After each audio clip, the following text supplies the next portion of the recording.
যে একজন আদর্শ মায়ের 5টি বিশেষ বৈশিষ্ট্য। একজন মায়ের বিভিন্ন রকম গুণাবলী থাকে বা বৈশিষ্ট্য থাকে, তো তার মধ্য থেকে বিশেষ 5টি বৈশিষ্ট্য বা গুণাবলীকে নিয়ে আমরা আলোচনা করতে চাই এবং খুব ইজি আলোচনা, সহজে আমরা বুঝতে পারবো। কিন্তু আমি বলতে চাই যে যে বিষয়গুলো আলোচনা করা হবে আপনি নিজেকে একটু দেখে নেবেন যে আসলে সেই বৈশিষ্ট্যগুলো বা সেই গুণগুলো আমার মধ্যে আছে কিনা। এবং প্রত্যেকটা মুহূর্তেই বাক্য আমাদেরকে সুযোগ দেয় বা সাহায্য করে যেন আমরা প্রতিদিন নিজেকে পরিবর্তন করতে পারি, প্রতিদিন আগের দিনের থেকে আরো ভালো কিছু করতে পারি, ভালো কিছু শিখতে পারি। সুতরাং এই জন্যই কিন্তু বাক্য। প্রথম যে পয়েন্ট সেখানে বলছে যে যিনি আদর্শ মা তিনি প্রতিনিয়ত প্রার্থনা করেন এবং বাইবেল পড়েন। সবাই বলি প্রার্থনা ও বাইবেল। সুতরাং আজকে যদি আমাদের জীবনে আমরা আদর্শ মা হতে চাই তাহলে আমাদের জীবনে প্রতিদিনের প্রার্থনা এবং প্রতিদিনের বাইবেল পাঠের দরকার আছে। এবার নিজেকে প্রশ্ন করুন, নিজেকে নিজের আয়নার সামনে রাখুন যে প্রতিদিন আপনি একজন মা হিসেবে বা আপনি পরিবারকে গঠন করছেন, আপনি প্রতিদিন প্রার্থনা বা বাইবেল পাঠ করেন কিনা। যদি রেফারেন্সে আমরা দেখি যোহন 14:15, সেখানে বলছে তোমরা যদি আমাকে প্রেম করো তবে আমার আজ্ঞা সকল পালন করিবে। যদি আমরা প্রভুকে প্রেম করি তাহলে তার আজ্ঞা সকল আমরা পালন করব। বাক্যের মধ্যে আমরা অনেক রকম আজ্ঞা পেয়ে থাকি, কিন্তু খুব বেসিক যে আজ্ঞাগুলো আমরা বুঝতে পারি সেটা হলো প্রতিনিয়ত যেন আমরা প্রার্থনা করি এবং বাইবেল পড়ি। অনেক রকম আজ্ঞা আছে, কিন্তু আমি দুটো বেসিক ব্যাপারকে রেখেছি, কারণ যখন একজন মা প্রতিনিয়ত প্রার্থনা এবং বাইবেল পড়বেন তখন তিনি একটি আদর্শ ছেলেকে জন্ম দিতে পারবেন, আদর্শ ছেলেকে লালন পালন করতে পারবেন। কারণ একজন আদর্শ ছেলে তখনই তৈরি হয় যখন একজন আদর্শ মাকে পাওয়া যায়। সুতরাং যদি আমরা ভবিষ্যতের ভাবনাকে চিন্তা করি, ভবিষ্যৎকে নিয়ে চিন্তা করি, আগে আমাকে ঠিক হতে হবে। আমরা অনেক সময় দোষারোপ করতে পারি অনেক কিছুকে, বা অনেক সময় মায়েরা হয়তো বাবাকে দোষারোপ করতে পারে, ছেলে মেয়েকে দোষারোপ করতে পারে, বা তার বাবা মাকে, শ্বশুর শাশুড়িকে দোষারোপ করতে পারে, নিজের বাবা মাকে দোষারোপ করতে পারে, আরো আশেপাশে মণ্ডলীর বিভিন্ন রকম সম্পর্ক থাকতে পারে, সবকিছু দোষারোপ করতে পারে। কিন্তু সবার আগে নিজেকে আদর্শ মা হতে হবে যদি আমি আদর্শ সন্তান বা আদর্শ ছেলে মেয়ে পেতে চাই। আমেন। একটা আদর্শ পরিবার নির্ভর করে একটি আদর্শ মায়ের কাছ থেকে। সুতরাং যদি আদর্শ হতে হয় তখন আপনার ছেলে মেয়ে দেখবে যে আপনি আসলে প্রতিনিয়ত প্রার্থনা এবং বাইবেল পাঠ করছেন কিনা। আমার কাছে মনে হয়েছে যে মোবাইল কম্পিউটার এগুলো আমাদেরকে এমন ভাবে বাধা সৃষ্টি করে। আমি জানি না আপনার ক্ষেত্রে কি হয়, আমি বলবো আমার ক্ষেত্রে আমার কাছে মনে হয় যে আসলে মোবাইল কম্পিউটার বা এই যে নিউজ, আমরা প্রতিদিন যে নিউজগুলো দেখছি, এই বিষয়গুলো আসলে আমাদেরকে প্রতিনিয়ত ধ্বংস করে। অ্যাকচুয়ালি ভালো কিছু হয় না, 90% আমি ভালো কিছু পাই না। এবং পুরনো সময়ে যারা বাবা মারা ছিলেন তার থেকে বর্তমান মায়েদের কিন্তু চ্যালেঞ্জ অনেক অনেক বেশি, অনেক বাধা। এত মডার্ন আমরা হয়ে গেছি, এত এত পাপের জন্য এত এক্সেস হয়ে গেছে চারিদিকে, এবং সবকিছু এত সহজলভ্য হয়ে গেছে যে আমরা খুব সহজে বিভিন্ন জায়গায় যেতে পারি, আনন্দ করতে পারি, সবকিছু করতে পারি, কিন্তু আমাদের কাছে বাইবেল পড়া বা প্রার্থনা করার সময় থাকে না। সুতরাং একজন মা হিসাবে আমাদের প্রথমে মনে রাখতে হবে যেন প্রার্থনা এবং বাইবেল যেন আমরা ধরে রাখতে পারি। সবকিছু থাকবে পরিবারের মধ্যে, দুঃখ কষ্ট, ঝগড়াঝাটি, ভালোবাসা সবকিছু থাকবে, কিন্তু যখন প্রতিনিয়ত বাইবেল এবং প্রার্থনাকে একজন মা ধরে রাখবেন, সেই পরিবার যতই শয়তান বাধা দিক না কেন, যতই যুদ্ধ হোক না কেন, যতই সমস্যা হোক না কেন পরিবারের মধ্যে, সেই মা তার বাইবেল পাঠ এবং প্রার্থনার মধ্য দিয়ে সেই পরিবারকে বাঁচাতে পারে। আমেন, বাঁচাতে পারে। দ্বিতীয় আদর্শ মায়ের দ্বিতীয় যে গুণাবলী সেটা হচ্ছে তিনি ক্ষমা করতে জানেন। তিনি ক্ষমা করতে জানেন। এটা খুব গুরুত্বপূর্ণ। যদি মা ক্ষমা করতে না জানে তাহলে পরিবারও অন্যদেরকে ক্ষমা করতে জানবে না। আর সেই ক্ষেত্রে কি হবে? প্রচুর সেপারেশন তৈরি হবে, একাকিত্বতা চলে আসবে। আমরা দিন শেষে আমরা সবাই একা এসছি, একা যাব, খুব ভালো কথা, কিন্তু প্রভু কেন আমাদেরকে পরিবার দিয়েছে? পরিবার তো প্রভুরই পরিকল্পনা। তাহলে সেই পরিবারকে যদি আমাদেরকে বাঁচাতে হয় তাহলে আমাদেরকে ক্ষমার মন মানসিকতা আনতে হবে। এজন্য বলছে কলসীয় 3:13, পরস্পর সহনশীল হও এবং যদি কাউকে দোষ দেবার কারণ থাকে তবে পরস্পর ক্ষমা করো। প্রভু যেমন তোমাদিগকে ক্ষমা করিয়েছেন তোমরাও তেমনি করো। এমনটা নয় যে একজন মা তিনি দোষী নন, কারণ এখানে বলছে যে প্রভু যেমন তোমাদিগকে ক্ষমা করিয়েছেন তোমরাও তেমনি ক্ষমা করো। প্রভু আমাদেরকে কিভাবে ক্ষমা করেছেন? আমরা সকলে দোষী, সকলে পাপী, তারপরেও তিনি কি করেছেন? ক্ষমা করেছেন। কিন্তু যখন অন্য কেউ আমার প্রতি দোষ করে তখন আমি ক্ষমা করবো না। আমি ক্ষমা নেব প্রভুর কাছ থেকে, কিন্তু আমি অন্যকে ক্ষমা করতে পারবো না। তাহলে প্রভুও বলবেন যে তুমি যদি তাকে ক্ষমা না করতে পারো তাহলে তুমি কেন ক্ষমা চাইছো আমার কাছে? কথা ঠিক? কথা ক্লিয়ার নাকি? বুঝতে পারছি?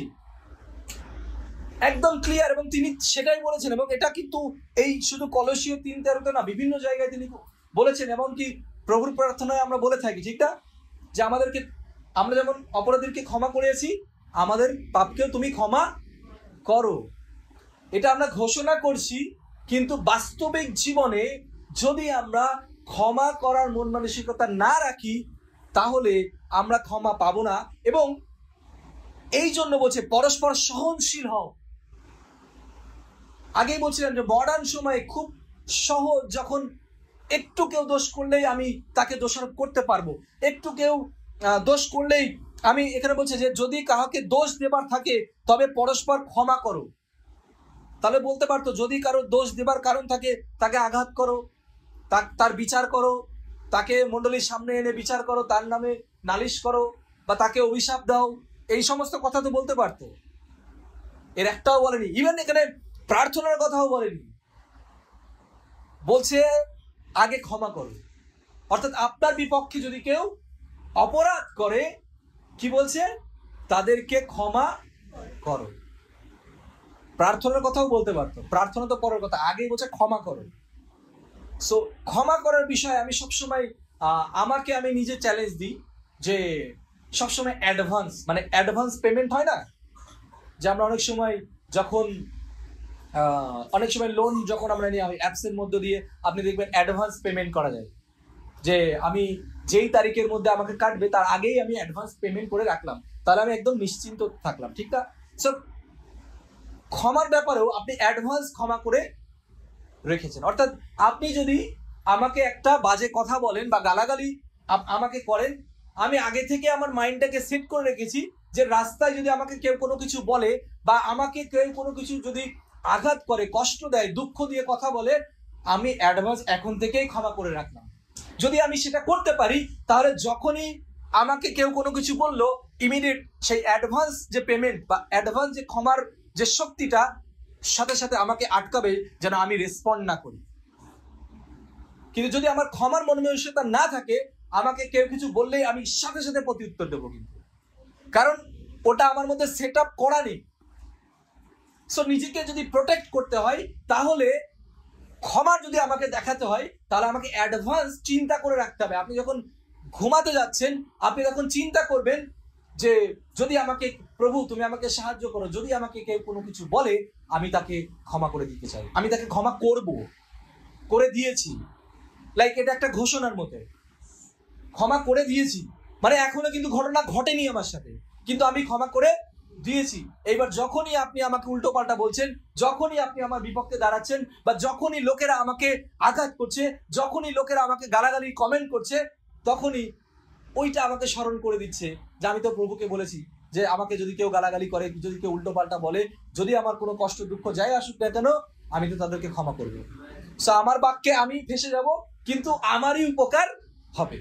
সো একইভাবে আগেই আমরা যদি লোকদেরকে ক্ষমা করতে পারি তাহলে একজন আদর্শ মা হতে পারবে বা আদর্শ মানুষ হতে পারবো। এটা শুধু মায়েদের ব্যাপার না, এটা সকলেরই ব্যাপার। যতজন আমরা বাক্যকে মানি সকলের ব্যাপার। ক্ষমার মধ্যে একটা অদ্ভুত পাওয়ার আছে, অদ্ভুত পাওয়ার। কারণ যে ক্ষমা করতে জানে তাকে কেউ ঠেকিয়ে রাখতে পারে না, তাকে কেউ দাবিয়ে রাখতে পারে না, তার সফলতাকে কেউ দাবিয়ে রাখতে পারে না। কারণ এই ছোট্ট জিনিস শয়তান খুব ভালোভাবে সুযোগ নিতে জানে। কারণ যখনই এমন কোনো কিছু আসে, যখনই আমরা ক্ষমা করতে পারি না, কারণ প্রভু যীশু খ্রিস্ট তিনি ক্রুশে ক্ষমা দেখিয়েছেন, প্রথম বাণীতেই তিনি ক্ষমা দেখিয়েছেন। এটা একটা পাওয়ারফুল শব্দ। সো এই পাওয়ারফুল শব্দ আমরা যাতে আমাদের জীবনে ব্যবহার না করতে পারি, শয়তান কিন্তু সবসময় সেটাই চাই। কিন্তু সেটা যদি আমরা অ্যাডভান্স সিস্টেমের মধ্যে রেখে দিই, হ্যাঁ, আমরা শুনছি না যে ইন্ডিয়া পাকিস্তান যুদ্ধ হচ্ছে। সো যখনই একটা প্রতিপক্ষ আঘাত করলো, পরের প্রতিপক্ষের সাথে সাথে বিভিন্ন জায়গায় অ্যাটাক করলো, কিভাবে? অ্যাডভান্স সবকিছু কিন্তু সিস্টেম করা আছে। লাইক যখন ড্রোনটা এলো বা মিসাইলটা এলো, কেন ওটা আকাশেই ধ্বংস হয়ে গেল? এমন হয়েছিল কি যে না, ড্রোনটা আসলো, তারপরে মিটিং করলো, তারপরে এসে সবকিছু সেট করলো, তারপরে বললো যে এবার তোমরা মারো এবং প্রতিরোধ করো। এটা যদি করতে যেত তাহলে তো 1 বছর সময় লেগে যেত, ঠিক না? তারপরে কি অ্যাডভান্স ওরা সবকিছু সেট করে রেখেছে বর্ডারে, যে যখনই কোনো বিপদ আসবে তখনই আমি কি করব? আঘাত করব। তাই যখনই শয়তান আমাকে আঘাত করতে আসবে, আমার কাছে সেই ক্ষমার শক্তি আছে। আমেন। আপনার কাছে সেই ক্ষমার শক্তির প্রয়োজন রয়েছে। পরিবারের মধ্যে, মায়েদের মধ্যে সেই ক্ষমার শক্তি প্রয়োজন রয়েছে। 3 নম্বর, আদর্শ মা সাধারণ জীবন যাপন করেন। আমেন। আদর্শ মা সাধারণ জীবন যাপন করেন। দুরকম সাধারণ মানে এরকম না যে আপনি গরিবী ভাবে জীবন যাপন করছেন। সাধারণ জীবনটা কিন্তু এরকম না, আবার এটা ভুল ব্যাখ্যা মনে করবেন না। কিন্তু বাইবেল যদি আমরা দেখি, মথি 6:34, সেখানে বলছে, অতএব কল্যকার নিমিত্ত ভাবিত হইও না, কেননা কল্য আপনার বিষয় আপনি ভাবিত হইবে, দিনের কষ্ট দিনের জন্যই যথেষ্ট। এই সাধারণ জীবন যাপন হচ্ছে আপনার যেটা দরকার, আপনার যে বেসিক যে প্রয়োজনগুলো রয়েছে, সেই সাধারণ জীবনের যাপনের মধ্যে মায়েদের থাকা প্রয়োজন। তা না হলে পরিবার ধ্বংস হবেই। আপনার পরিবারে যা দরকার নেই, যা কিছু দরকার নেই, বা একটা মায়ের যা কিছু দরকার নেই তার থেকেও যদি বেশি কিছু সে করতে থাকে, তাহলে পয়সার কি হবে? অপচয় হতে থাকবে, উল্টো পাল্টা খরচা হবে। সাধারণ জীবনযাপন থেকে সে অসাধারণ বা অসাধারণ ব্যাপারটা কি, যে যেটা তার প্রয়োজন নেই, অপ্রয়োজনীয় যে কাজগুলো সে করতে থাকবে, তার সন্তানও সেটা শিখবে, তার পরিবারের আদার্স যারা রয়েছে তারাও সেটা শিখবে, এবং অন্যরাও সেই সুযোগ নেবার চেষ্টা পরিবারের মধ্যে করবে। কিন্তু যখন একজন মা সে সাধারণ জীবনযাপন করতে থাকে, তখন বাকিরাও তার কাছ থেকে শিখতে থাকে। কারণ কিন্তু একটা পরিবারকে চালানোর কিন্তু আমি মনে করি যে মেন মেরুদণ্ডই কিন্তু হচ্ছে একজন মা। পরিবারটাকে কিন্তু ঠিক ট্র্যাকে রাখে। আমেন। কেন পরিবার দরকার রয়েছে, কেন বিবাহের দরকার রয়েছে? দেখবেন যে বিবাহের আগে ছেলেদের জীবন কিন্তু অনেকটা উচ্ছৃঙ্খল, মানে একটা ঠিক ট্র্যাকে থাকে না। কিন্তু যখন বিয়ে হয় তখন কিন্তু সে বুঝতে পারে আমার একটা দায়িত্ব আছে, বা আমার একটা পরিবার আছে, আমার ওয়াইফ আছে, আমার সন্তান আছে। সো আমাকে একটা দায়িত্ব নিয়ে আমাকে ঠিক ট্র্যাকে চলতে হবে। আমার লাইফের কি মূল্য আছে, আমার পয়সাটা ঠিক কোথায় খরচা করতে হবে, এই সব কিছু সে বুঝতে পারে।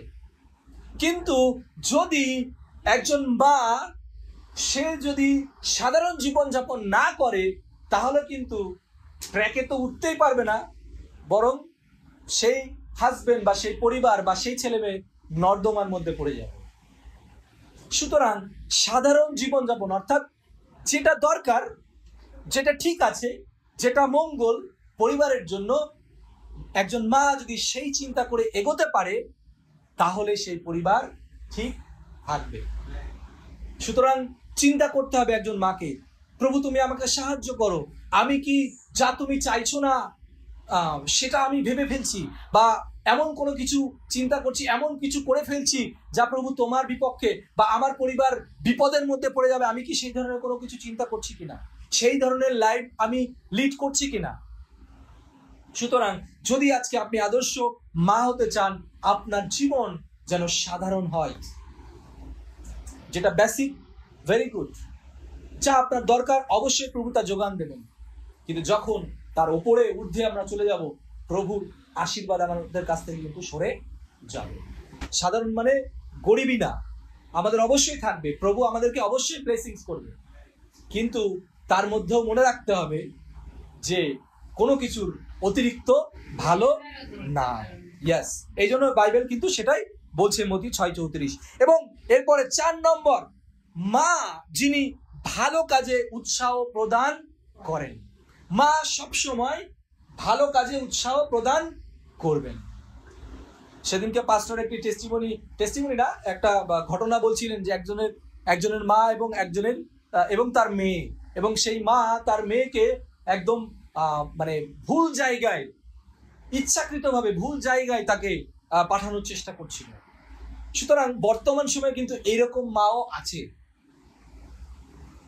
এই জন্য খুব ইম্পর্টেন্ট, আমরা যারা খ্রিস্ট বিশ্বাসী রয়েছি, যারা বাক্যকে আমরা মানি, সেখানে কিন্তু একজন মা হিসেবে আমরা যেন আমাদের ছেলে মেয়েদেরকে, আমাদের পরিবারকে, হাজবেন্ডকে, শ্বশুর শাশুড়িকে, নিজের বাবা মাকে যেন ভালো কাজে উৎসাহ প্রদান করে থাকি।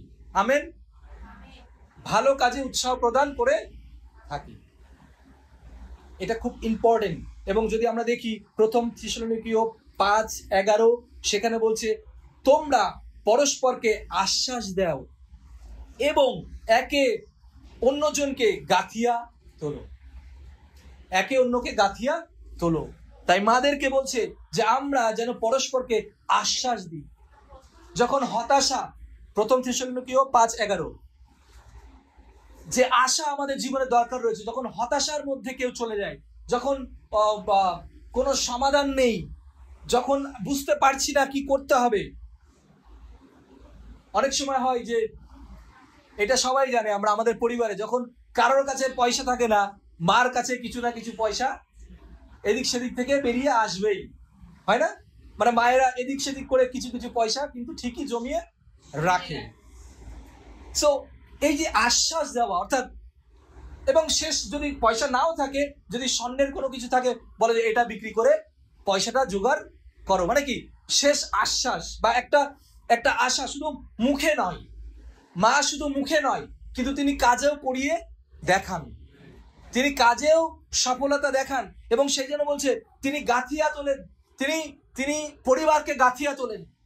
সুতরাং একজন মা যিনি সবসময় ভালো উৎসাহ প্রদান করে থাকেন তার সন্তানদের জন্য, তার পরিবারের জন্য, ঠিক আজকে আমরা যারা মায়েরা রয়েছি, যেন আমরাও আমাদের কাজের দ্বারা বা আমাদের কথার দ্বারা উৎসাহ প্রদান করে থাকি।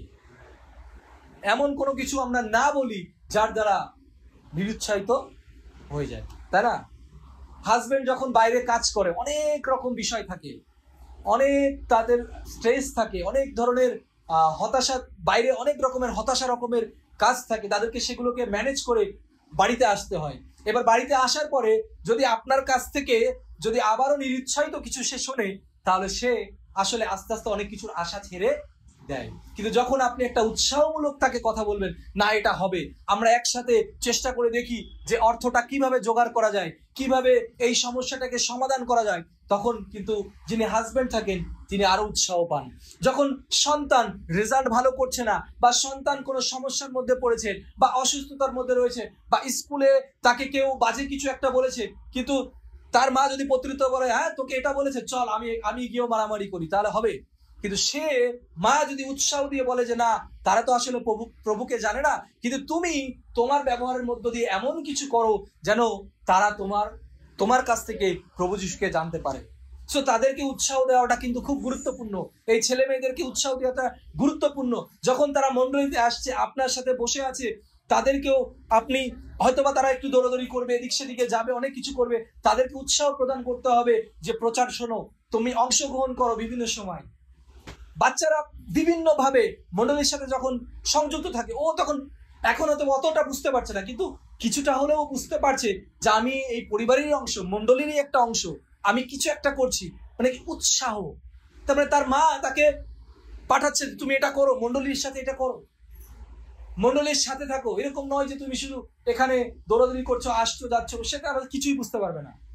সুতরাং প্রত্যেকটা বিষয়ে তাকে উৎসাহ দেওয়া। আমার মনে পড়ে নেপালে একটা সময় আমি বাসে করে আসছিলাম এবং সামহাও আমাদের একটা জায়গায় দাঁড় করায়।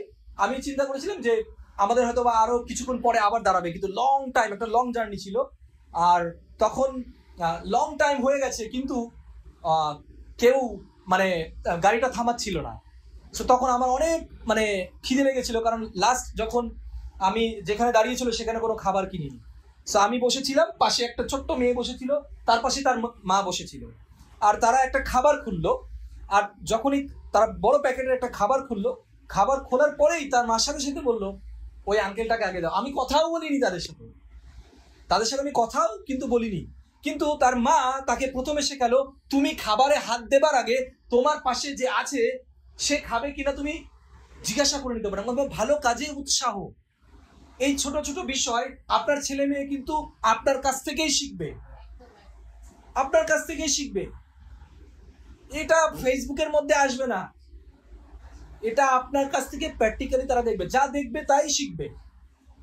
এবং আমি এত ক্ষুধার্ত ছিলাম, আমি বললাম হ্যাঁ আমার একটু দরকার, আর প্রভুকে ধন্যবাদ দিলাম যে প্রভু তুমি যোগান দিলে। হয়তোবা সেই মহিলাটার মধ্যে প্রভু কাজ করেছেন এবং তাকে সে শিখিয়েছে, সে বাচ্চাটার মধ্য দিয়ে আমি কিছু খাবার পেয়েছি। এবং এরকম যখনই আমরা ইভাঞ্জেলিজম করতে যাই, তখনই প্রভু অলৌকিক ভাবে বিভিন্ন লোকদেরকে ব্যবহার করে। তারা হয়তোবা প্রভুকে জানে না, কিন্তু তারপরেও তারা ভালো কাজ করলো। আজকে যখন আমরা প্রভুকে আরো জানি, বেশি জানি, তাহলে আমরা কত না পরিমাণে ভালো কাজে অন্যকে উৎসাহ করব। এরকম নয় যে পাশের বাড়ির থেকে কেউ এলো আর তাকে একটা কুযুক্তি দিয়ে আমি বলবো এই যা ওর বাড়িতে না এটা একটু বলে দেয়, ওর কানে একটা ছড়িয়ে দেওয়া, তাই না? সো সমালোচনা করাটা খুব সহজ। বাড়িতে কেউ এলো, সমালোচনা করাটা খুব সহজ, যে কারোর নামে একটা উল্টো পাল্টা বলে দেওয়াটা সহজ। কিন্তু আমি কি এমন কিছু বলতে পারি যে তার মধ্যে থেকে সে উৎসাহ পেয়ে এতটুকু বলুক যে না, আমার মধ্যে ভুল থাকা সত্ত্বেও সে আমার ভুলটাকে নয় ভালোটাকে বেঁচেছে, অর্থাৎ আমার এই ভুলটাকেও ত্যাগ করতে হবে। উৎসাহ আমাদেরকে সাহায্য করে আমাদের ভুল থেকে বেরিয়ে আসতে। আমেন। আমরা যে ভুল কাজগুলো করি উৎসাহের মধ্য দিয়ে, সেই ভুল কাজ ভালো কাজে পরিণত হতে পারে। শেষ যে পয়েন্ট সেখানে বলছে যে একজন আদর্শ মা যিনি ঈশ্বরকে ভয় করেন এবং ঈশ্বরের প্রতি বাধ্য থাকেন। ঈশ্বরকে ভয় করেন এবং বাধ্য থাকেন। যিনি ভয় করেন ঈশ্বরকে, তাকে ফেলে দেওয়া খুব কঠিন। আমি আবারও বলছি, যার ঈশ্বরের প্রতি ভয় আছে তাকে ফেলে দেওয়া খুব কঠিন, কারণ সে ঈশ্বরকে ভয় করে। আর এখানে বাইবেল হিতোপদেশে যদি আমরা যাই, সেখানে জানি আমরা যে সদাপ্রভুর ভয় জ্ঞানের আরম্ভ। আপনার কাছে যদি জ্ঞান থাকে, অনেক কিছু করা সম্ভব। কারণ আপনাকে আমি এক বক্স টাকা দেব, এই টাকা 1 মাস 2 মাস 3 মাস আপনি ব্যবহার করবেন, ফিনিশ। কিন্তু আপনাকে যদি আমি জ্ঞান দিই, সেই জ্ঞান দিয়ে আপনি নেক্সট 20 ইয়ার্স বা আপনার লাইফের শেষ পর্যন্ত কিভাবে আপনাকে চলতে হবে এবং সেই 1 বক্স টাকাকে কিভাবে 1 ট্রাক টাকাতে পরিণত করা যাবে, সেই বুদ্ধি বা সেই জ্ঞান দিয়ে আপনি কিন্তু কাজ করতে পারবেন। তাই জ্ঞান কিন্তু আমাদের জীবনের জন্য টাকার থেকেও মূল্যবান। যদি আমাদের সঠিক জ্ঞান থাকে, তাহলে আমরা স্টেপ বাই স্টেপ এগোতে পারবো। কোথায় কি বলতে হবে, কোথায় কি করতে হবে, কিভাবে এগোতে হবে, কিভাবে পরিবার চালাতে হবে, কিভাবে কাজগুলোকে করতে হবে, সবকিছু এই জ্ঞানের উপরে নির্ভর করে। কিন্তু যে মূর্খ, সে কিন্তু শুধু টাকার পেছনে ছুটবে, সে শুধু ওই শর্টকাট কিভাবে করা যায় তাড়াতাড়ি করে সবকিছু করবে, তারপরে ফলাফল সে জানবে না। সুতরাং প্রভুর কাছে যখন আমরা যাচনা করব, তখন বলবো প্রভু তোমার জ্ঞান আমাকে দাও, তোমার জ্ঞান আমাকে দাও। জ্ঞানের বিষয়ে অনেক জায়গায় বাক্যে বলা রয়েছে, অত ডিটেলস গেলে আবার আরেকটা প্রচার হয়ে যাবে। সুতরাং এটা মনে রাখতে হবে যে প্রভুর যে জ্ঞান, সেই জ্ঞান যেন আমাদের মধ্যে থাকে। আর সেই জ্ঞান যদি আমাদের দরকার হয়, তাহলে প্রথমত সদাপ্রভুকে ভয় করতে হবে এবং পরবর্তী বলছে তার বাধ্য থাকতে হবে। আপনি যেই বিষয়টাকে ভয় করেন সেখানে কিন্তু আপনার বাধ্যতাও থাকে না? আমরা কখন বাধ্য হই? যখন আপনি বাইক চালাচ্ছেন, আপনি লাইসেন্স নিতে বাধ্য। কেন বাধ্য? কারণ আপনার পুলিশের প্রতি কি আছে? ভয় আছে যে আমাকে কেস দিয়ে দিবে, আমার পয়সাটা যাবে।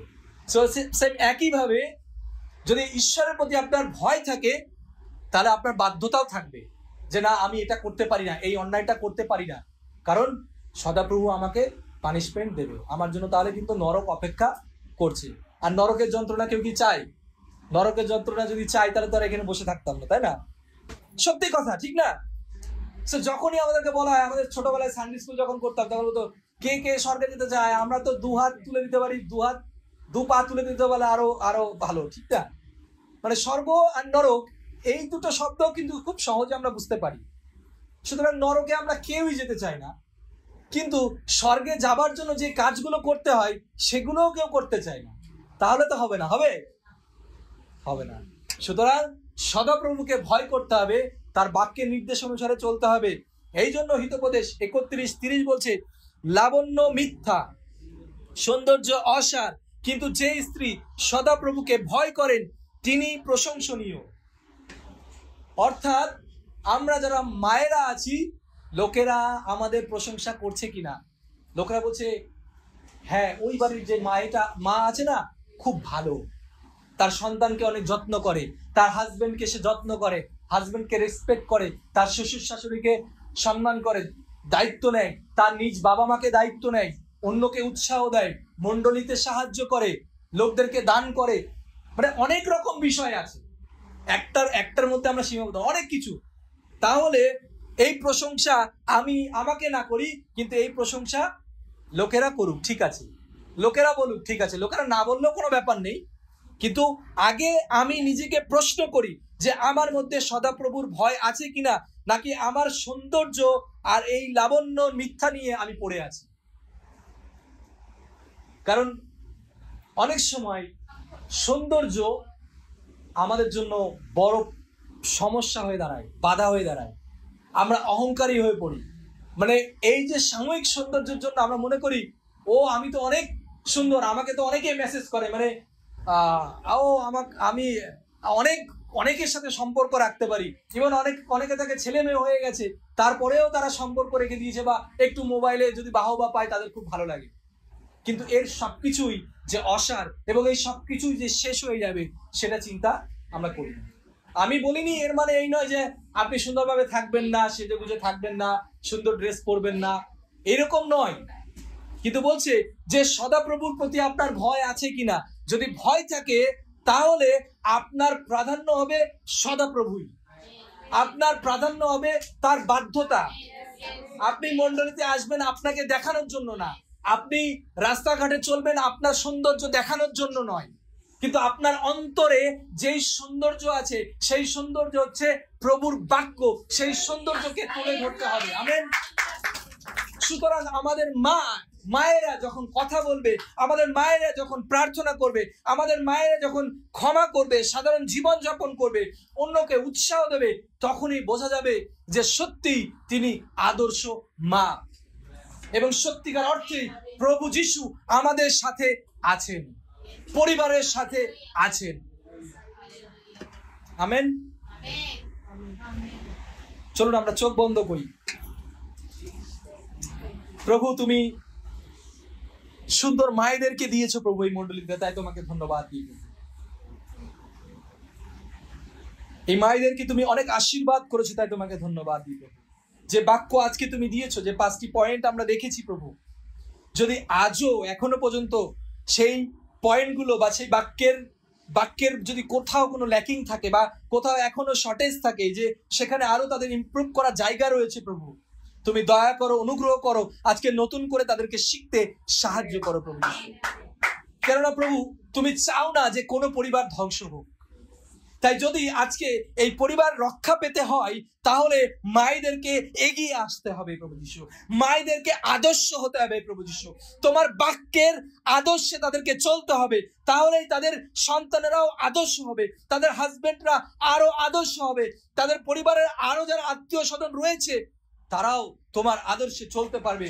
তথা এই যে মণ্ডলী রয়েছে, এই মণ্ডলী তখনই আশীর্বাদকৃত হবে যখন মায়েরা সমালোচনা নয় কিন্তু একে অন্যকে উৎসাহ প্রদান করবে। ও প্রভু, ও বিভিন্ন গসিপ নয় এসে, কিন্তু তারা যখন একে অপরকে বলবে প্রার্থনার বিষয়, যখন তারা একে অপরকে সহনশীল ভাবে ব্যবহার করবে, প্রেমে যখন তারা এগিয়ে যাবে প্রভু, তখনই প্রভু মণ্ডলী দাঁড়াবে, তখনই প্রভু মণ্ডলী শক্তিশালী হবে প্রভু যিশু। আমরা সেই পাথরের মতো, যে এক একটা পাথর যখন সবগুলো এক জায়গায় করা হয় তখন সেই শক্তিশালী ঘর তৈরি হয় প্রভু যিশু। আমরা সেই বালু কণার মতো নয়, সেই বালুগুলোর মতো নয় যে ঝড় আসলো আর পড়ে গেল প্রভু যিশু।